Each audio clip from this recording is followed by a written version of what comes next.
Aloha,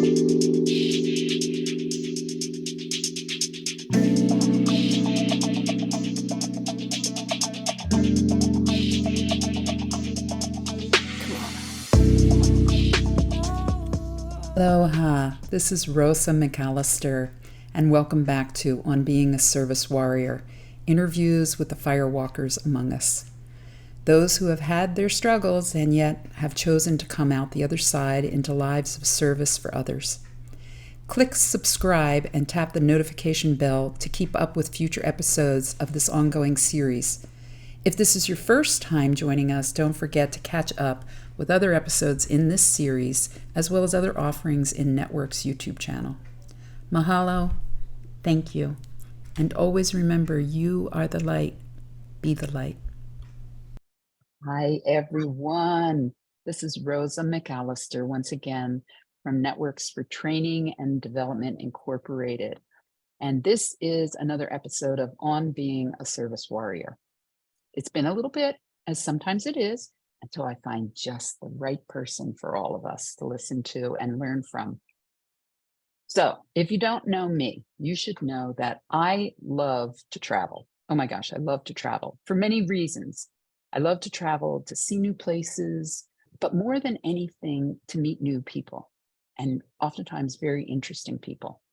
And this fall, I had the chance to do just that in Guatemala, at a wonderful retreat with my amazing friend, Dr. Deb Kern.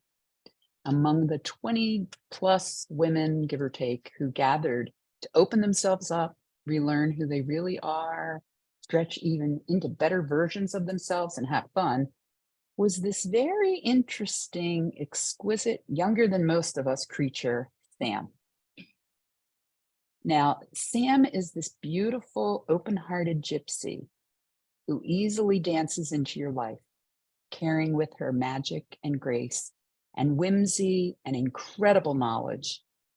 And yes, a touch of sadness, along with her full throttle joy. I was intrigued by her, and after several deep conversations and dances, and witnessing such bravery and openness in her, I asked if maybe I could interview her for this series on being a service warrior. I just had a feeling. And to my delight, she said, maybe. She has since listened to various others in this series and came back and said yes. And here we are today. So, loves, sit back and get ready to learn from this real life butterfly. Mahalo, Sam, for doing this, for taking the plunge with me, for being in this universe and making it a lot more fun. Mahalo so much. Aw. Well, thank you so much. I felt so honored to be asked. It was a little bit of a shock. I just didn't really think of myself as somebody to be interviewed, all of that good stuff. But I think you kind of let me know a little bit about like what kind of things you might be asking and all of that. Mm-hmm. And I think the first thing you kind of put out there, well, who are you? And I essentially kind of, well, let me just give you my dating profile kind of thing. It's like, I'm a foodie. I love to have wine and dinner and all that good stuff. I love to travel. I love to dance. Great sense of humor, those kind of things. I think then I kind of started thinking about it on a different level of like, who am I and what shapes me and what's led me to different paths in my life and all that good stuff. But I would say the first thing that really kind of came to mind for me was more of just I'm a Cancer. I definitely go with the astrological signs. I don't do the daily horoscope and all of that, but I'm definitely a Cancer. I embody that. I'm a very emotional person. I'm very comfortable with feelings. I'm very empathic, very fluid kind of thing, but I'm just kind of a waters run deep kind of deal. I think that that's definitely something that embodies me. And then another thing that kind of came to mind for me was kind of just the concept of it being very magnetic. I think I kind of have a quality to myself where I have a big energy. Frequently, when I'm in a very good place, I just draw people in. People are, sucked in here, and, I tend to make people feel really comfortable. Or like I mentioned, I have a good sense of humor. So we're having fun, that kind of thing. But then I would say, kind of on the flip side, sometimes I'm also very strong. And so I have a tendency to kind of repel people as well. Or when maybe I'm not in the best place in life, there's a tendency for people to kind of exit in a big way, or it feels very negative. So I think that that's been a little bit of a challenge of trying to keep that in my life in general. I also learned on the retreat that I'm also very direct, evidently. I didn't necessarily understand that as a quality myself, but I've learned that it's not necessarily a negative thing or a bad thing. It just sometimes it can be a little off-putting, or it makes people feel uncomfortable, but not in a bad way. So, but I've always, I just kind of get to the point. Like usually when I'm texting someone, I'm just, here's my question. And, frequently my friend will respond of like, good morning, how are you? I'm like, well, I don't need to say that. I just wanted to know this question, that kind of thing. Or also, I want to be very sensitive to people's feelings and things like that. But at the same time, if it's an inevitable thing, like, let's just be real with it. Let's just talk about it. Like, I feel like it's very important to be honest and open and clear with things. And I think sometimes people want to, oh, well, I don't want to hurt anyone's feelings or anything. And sometimes it just takes forever to get to the same place, and you've wasted a lot of time with that, or, it takes a minute and then we get there. But I think the other point, that I thought was important to mention here was, I think there was something as well, like how would other people see you, that kind of thing. And I think frequently people have viewed me to have no self-esteem or no self-worth or something like that. And I kind of actually view the opposite. I think I have a lot of self-worth. I like who I am. I like my life. I like these things. And I think I have a lot of good qualities, but I would say I'm very insecure because I don't think that a lot of times people recognize that, or people appreciate that, or people value that. I think that's a big distinction to make there. Sometimes I think people put those two together, and it's important to put those separately. I agree. And I can see that. And I nodding my head a lot as you're talking, because I'm like, oh, I can see that in you. And I can also see that in me. Sounds kind of familiar in a lot of ways. And I didn't mention this in the beginning, but I always like to mention this. I'm going to throw this in here before we go any farther, that I did share the questions that I ask. I ask the same questions of everybody. They're the very same questions that I asked of myself in the very first On Being a Service Warrior interview. I don't like to pull a punch, or throw somebody off, or throw a curveball to somebody. So I always make sure, as we're setting this up and you're agreeing to join me, that you know what the questions will be, so you can prep a little bit. The other thing is, I often say to you and to others, and I always make sure I say it in these interviews to clarify again, that this is not therapy. And you get to share what you want to share. I'm not going to probe. This is not a time that you have to bring out every skeleton from the closet or every whatever. This is as much as you want to share with us, under the premise that, and the belief that we all go through some crap in our life, and some of us a little bit more than others, a little bit more than we signed up for. And yet there's this something about turning a page, turning a corner, seeing the light, something or other about this idea of being of service to others and how that can heal us. And while I didn't know you, I only spent a week with you, and I got to know some things. I don't know your history. I don't know all of that, but I just had this sense. I just had this feeling that you too were a service warrior. And so hence why I asked. So I always like to make sure that I say that within here, that again, this is not therapy. This is your time. You share with us what you think you want us to know. And what we don't need to know, we don't need to know. And that's all there is to it. So given that, the next question that I always ask is about your life. And again, as much as you want to share. So I always tell the story with this, that, I grew up in a big family, and, there are lots of different pieces to my life and all of that. And we have this thing, human beings, I think, myself included, of remembering snapshots of our life, kind of like literal photographs and events around that, good, the bad, the otherwise. And I learned from a friend many, many years ago, who on the surface of his life looked, oh my God, horribly, horribly painful, traumatic, heart-wrenching, heartbreaking, all of that other kind of stuff. And as he walked a bunch of us through his life, we realized that there were real chapters in his life. It wasn't just events. And the most amazing thing he taught me was that when you take a broader view of your life and kind of look at it in chapters, you don't just see the significant events, but you see the flow and the themes. So if you were to tell us about, Sam, your chapters, what have been some of the chapters of your life that you wish to share with us? I definitely appreciated being able to have the information in advance. And, I recognize the importance of people in my life about certain things that I might share. So that was very helpful. I would say one of the biggest chapters in my life is, childhood and all of that. But I was trying to think of maybe the best way of putting it together. And I think it's almost like the perfect storm. It's just going back to the fact that I was a Cancer. It's like I'm a very emotional person. I'm a very sensitive person. And so, you start with that entity of just me in that being. And then I was born into an amazing family. It's just like amazing parents and a privileged life and, never wanting for anything when our parents are people. And so, I had probably my mom being someone who loved me more than anything on this earth and do anything for me. Kind of definitely a mama bear. And, I think sometimes she wanted to make sure that I got whatever I wanted. And maybe sometimes I would say, pushing some boundaries a little bit there. But also I view myself to be a helper, and I come from helpers. And my grandmother is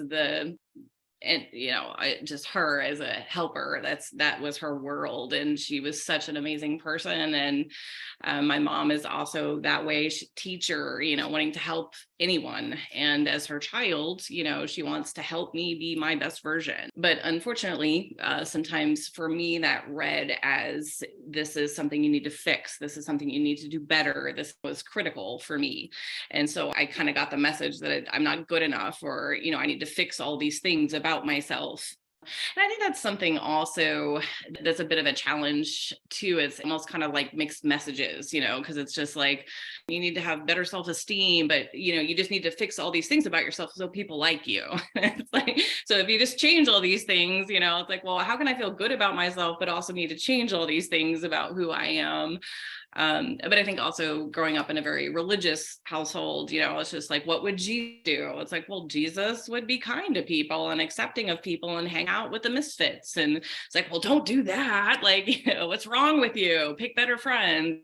So I just think sometimes it was very hard for me to understand a path. But then I think on the other side of the fence too, I had my dad. He wanted to make sure he taught me right from wrong, did his job and duty there as a father. But for me as a kid, it was terrifying. I was afraid all of the time. I was afraid to do anything wrong. I was afraid to make mistakes. I was afraid I was going to get in trouble. That was just a constant for me. It was just the fear. I would say, not for sure, but I would think my dad is probably a little bit on the spectrum as well. So when you have a model that's typically isn't connected to emotions, as an emotional person, that's really hard. I don't think I was really good at reading social cues or understanding particular social cues in that sense, or maybe pushing boundaries, things like that. And then you add into the mix as well that I had severe ADHD. So I couldn't focus. I couldn't understand things. I was put into the class of the teacher that was 100% against medication. And then she's like, Samantha needs medication. So it was just very severe, adding into the mix that I have epilepsy. So I would just be like mid conversation, and I would have pent-up seizures where I would pause like I just did. And you would think, oh, did you lose your train of thought or something? But that was me having a seizure. And then I graduated to mass seizures where I was having convulsions and things like that. So basically, in general, my environment was very unsafe, and I just felt very scared all the time. And then my comfort was food. So I just, went to the food and ate up food. So I was the fat kid, I was the ugly kid. And we were also in a neighborhood where there were not other children. So I didn't have anyone in my age range to play with. So I was very isolated, very alone. And that was a very hard thing. And then the big factor, unfortunately, I was a very loving, and I just wanted everybody to like me, which opened me up to predators. And so I was abused by multiple different people. And, I knew which janitors at the school were interested in me in a sexual manner in elementary school. And that's not okay. But I would say that made it also very hard, just generally interacting with peers. So I was highly sexualized. I didn't know boundaries. I couldn't read social cues. I couldn't focus enough. So I was the weird, crazy fat kid and all of that. So it's just very lonely and very hard. So I think that was probably one of the most difficult chapters. Yeah, I was just like, I'm sorry to interrupt. I'm just like, wow, it's the perfect storm of circumstances. Yeah. And there you were. Yeah. You. Yeah. And I also don't want to paint this bleak picture of, my parents were amazing, such a challenging kid, and dealing with all of that, trying to parent me through all of that was so hard. And they did an amazing job. Like, me are both amazing people. We have great lives. They instilled in me so many amazing qualities. Like, I have an amazing work ethic. I'm financially stable. Like, my dad probably got my adventure side from him. I mean, he's explored caverns, those kind of things. So it's just they're great people, and I really appreciate the life they've given me. Yeah. So that's that chapter. But I would say another chapter would be my travel, which is where I met you, which I'm so grateful for. You're amazing. You're awesome. So Takes one to know one. Yeah. But yeah, so my goal essentially in life has been to visit all states and as many countries as possible. I actually have a cousin who has visited, I think, literally every country. It's just bred into us. I went to the Arctic Circle in the middle of winter, -40 degrees. I've been running with the bulls in Spain. So Guatemala on retreats. And Allison, who was in another interview, took me to Thailand to care some elephants. She's just amazing guide. Yep. I love that. I did it too. I did the first one with her. Yeah. Yep. So, but I'm just so blessed with the ability to be able to do those things. That is a huge chapter in my life. And you can see some of the pictures up there. I know. I was looking. But again, I think that's part of your, as you said in the beginning, part of your magnetism. Yes, you have this drive and you strive for all of these adventures and things, but you also have this magnetism to call things in, to manifest things. That's clear. Clear to me. Well, it's interesting too. I'm a lucky person. Like, it's really weird. Like, I win things like crazy. I've won 3 vacations. Wow. So I just win stuff. So I'm very lucky in a lot of senses. So it's kind of interesting. My luck seems to balance. Like, I have a rough time with particular relationships and things like that, which I'll talk about, but I'm very lucky in other senses. I'm very privileged to have the ability to travel, and a lot of people envy my life. But let's see. So I think I have probably a couple more chapters to touch base on. One of them being my work, my career. I'm a social worker. I'm a therapist. And I think a lot of people, when I interact with them, they're like, oh, well, you're analyzing me because you're a therapist, or you are how you are because you're a therapist. And it's opposite. I am a therapist, and I am good at what I do because I'm interested in people. I want to know you. I don't like small talk. I'm not interested in talking about the weather. When I ask you, how are you doing? I want you to answer me. If you're having a bad day, let's talk about that. I care how you're doing. I care what's going on with you. And that's just always been me. But I kind of came into the knowledge of what I wanted to do after watching The Silence of the Lambs. Oh my.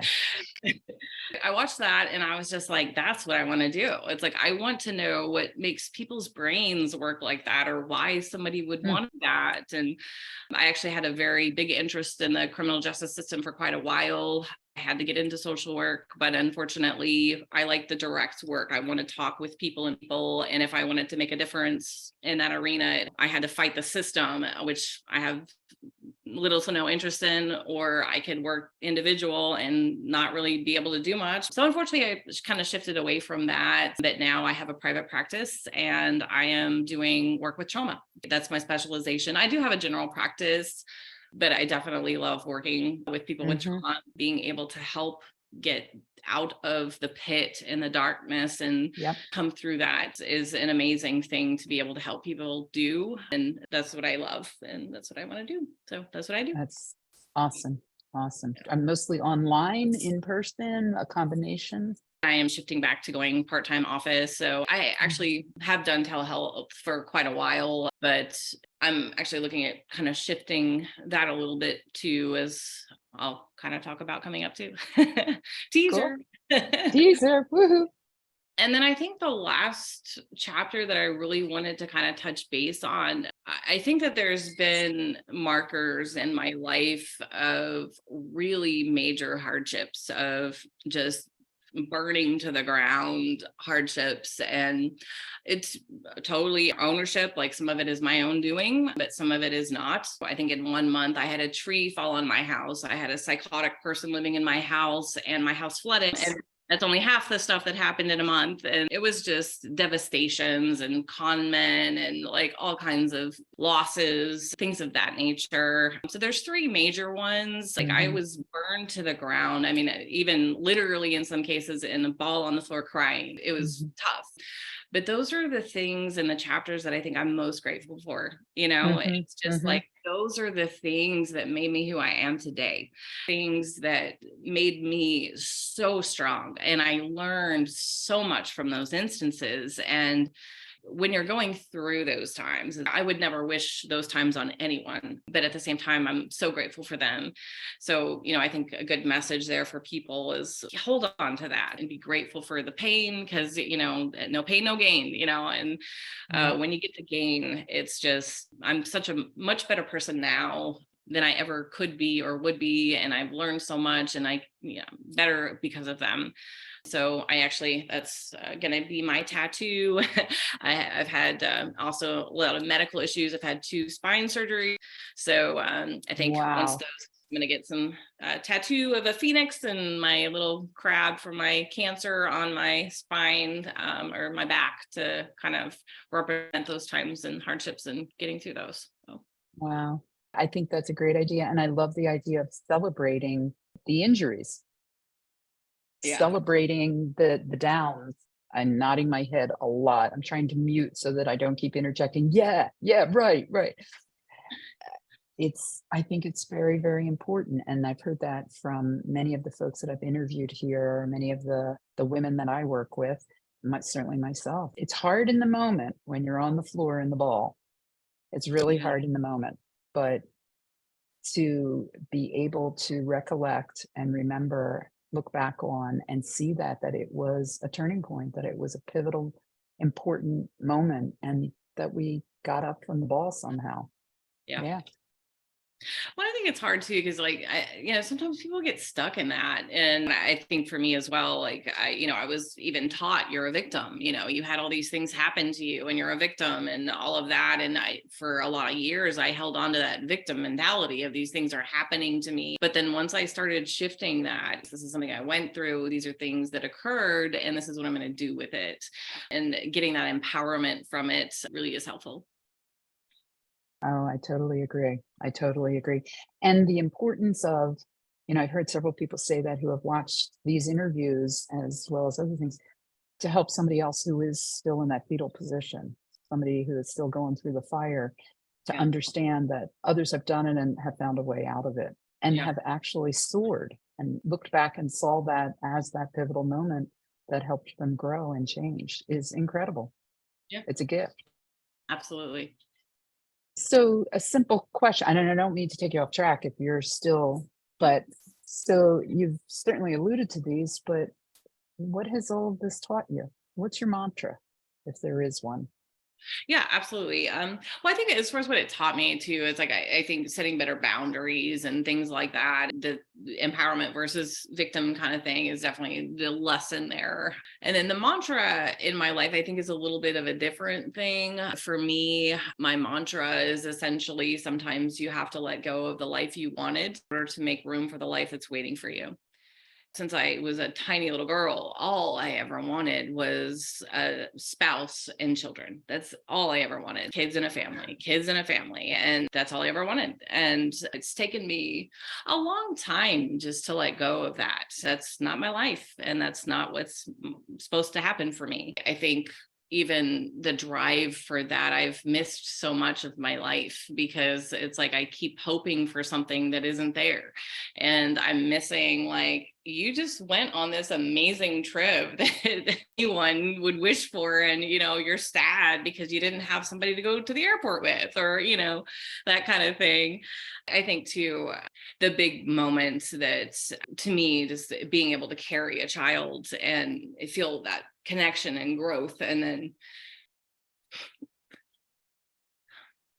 Yeah.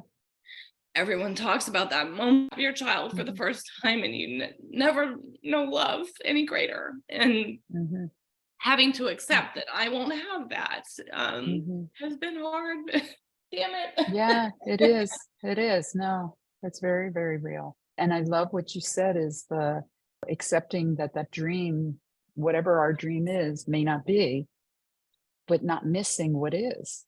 Yeah. And what can be, and what's right there in front of us, as well as what can be and what is unfolding and what else is possible. But it's hard to let go of that other. It really is. Yeah, it took a long time, and I've let go of it. I really have. It's like I don't think the life that I have now. I think I'm sad that I don't get to experience that. But one of the things that came to me on our retreat was just, not all experiences are supposed to be mine to have, and not everyone else is supposed to have my experience. That's just life. Now that I'm kind of letting go of that, and I have let go of that, I'm really enjoying my world a little bit more, and I'm grateful for the here and now, and I can be more involved in my own life. And I'm starting to notice certain paths opening up in the direction my life is probably supposed to be taking, which I had a astrological thing as well that kind of indicated, like, I kind of hope you don't stick in your life now, because you could be doing this instead. So I think I'm starting to feel that a little bit now. That's very cool. That's good. And those outside others that help us to see that those other paths or those other opportunities or our own beauty is just so important. And how many people, I applaud you for seeking those out, because a lot of us don't do that. We just stick to I'll knuckle down, or I'll get through, or I'll whatever. And seeking other guidance and seeking other adventures, seeking other opportunities and knowledge. I know you talked with me about possible additional schooling and how many other things. And that's seeking. You are a seeker. What maybe are next chapters for Sam that you might tease us further with? So actually, my next chapter is kind of building something that I've really doing. I've been doing individual counseling for about 20 years now.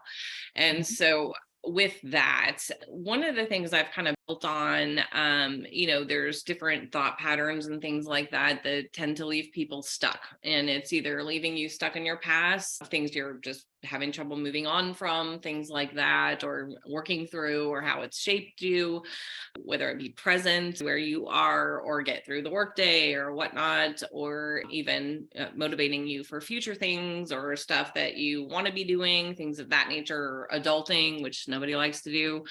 It was just kind of like a quick worksheet that I flew through in one session.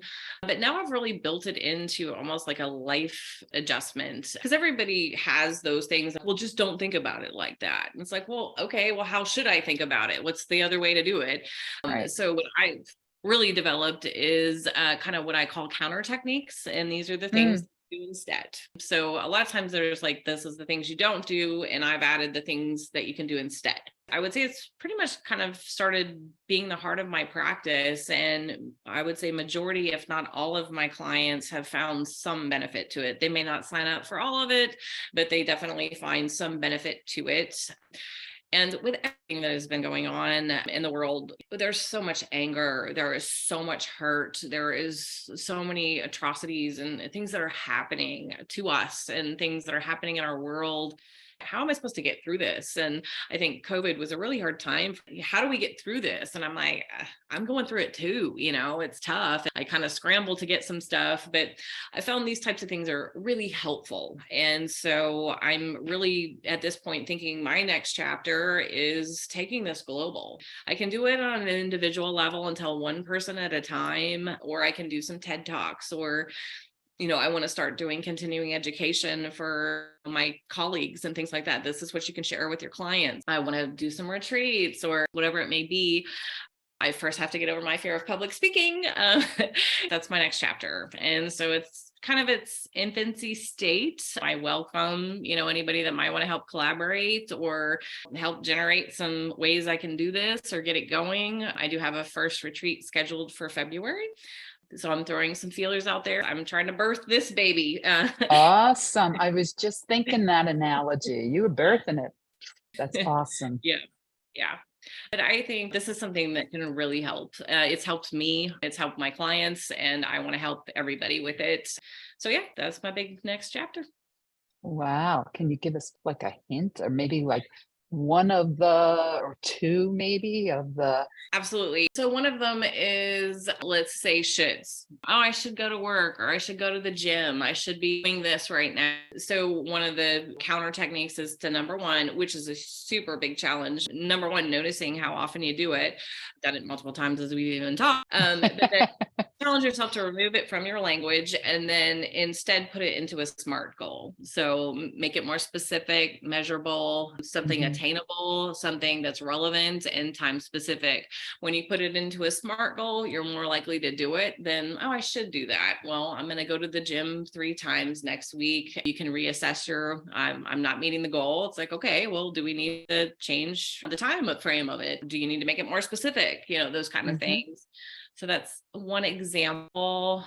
Another example I think is awesome, changing your emotional state on something, which I think anybody can relate to. As far as road rage, traffic, all that kind of stuff. I accidentally cut someone off. I was trying to get over in the turn lane and I cut this guy off. I didn't do it intentionally.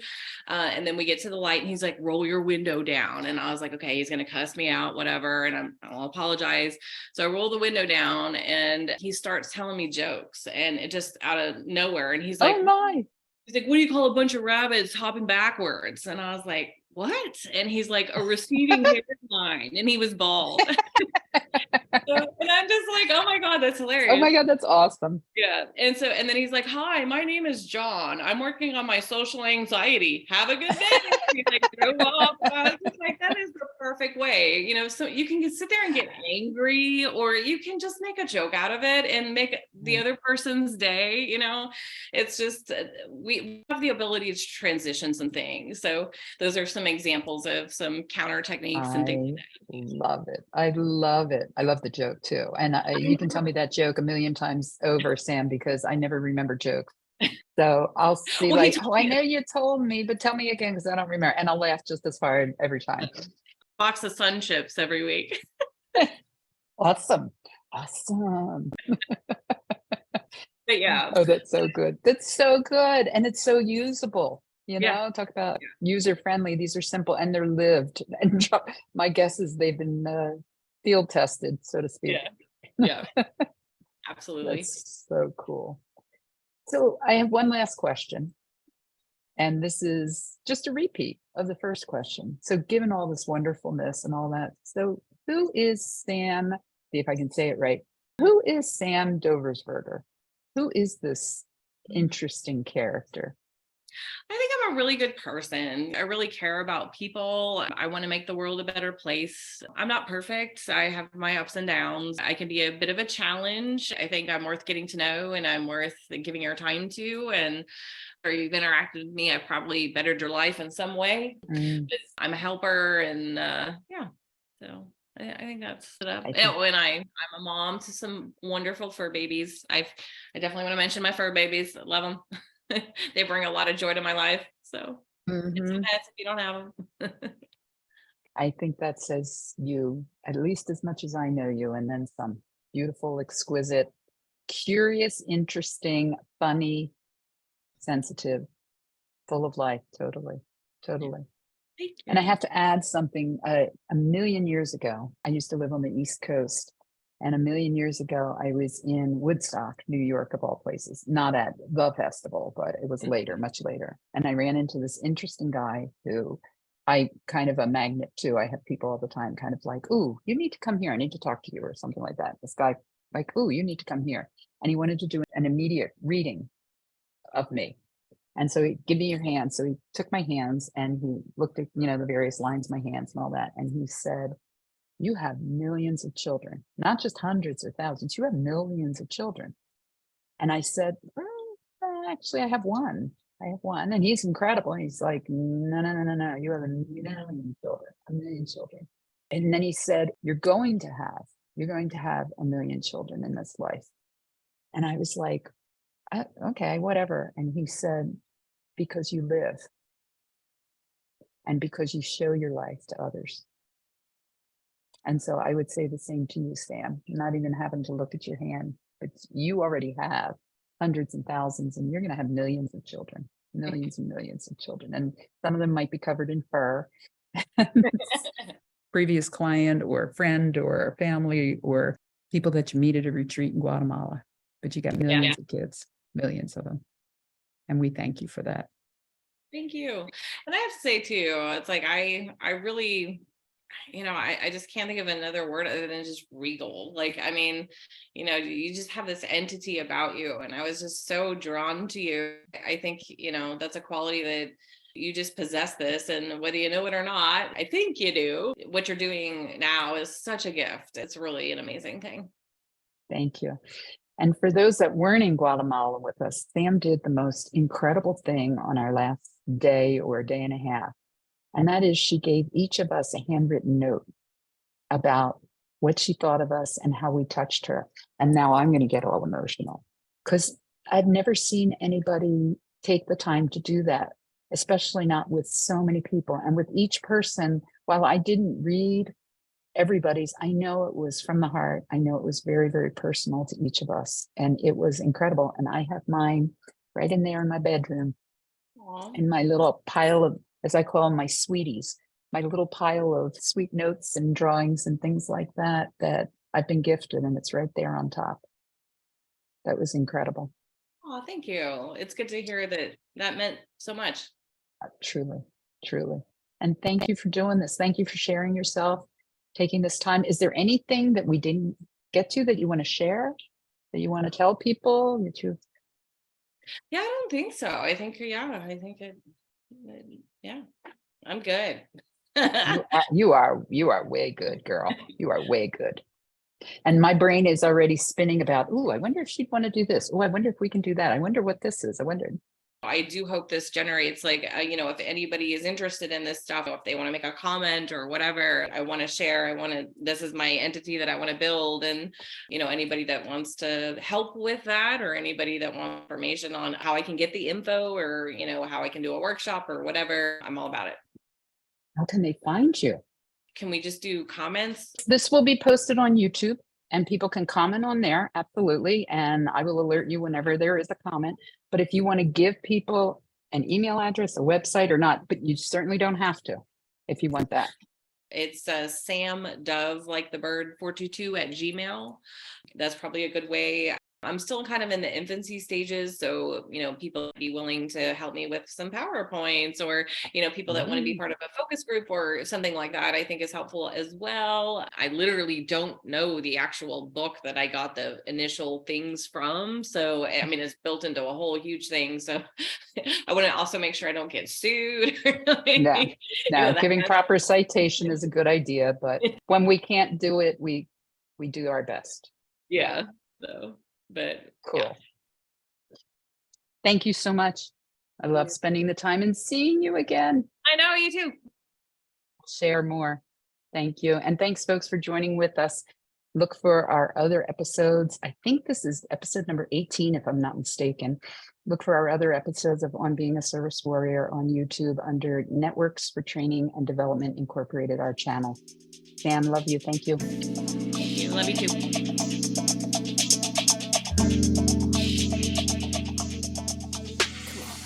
This series on being a service warrior is brought to you by Networks for Training and Development Incorporated via funding by the Philadelphia and Northumberland Counties Behavioral Health Intellectual Disability Services in Pennsylvania.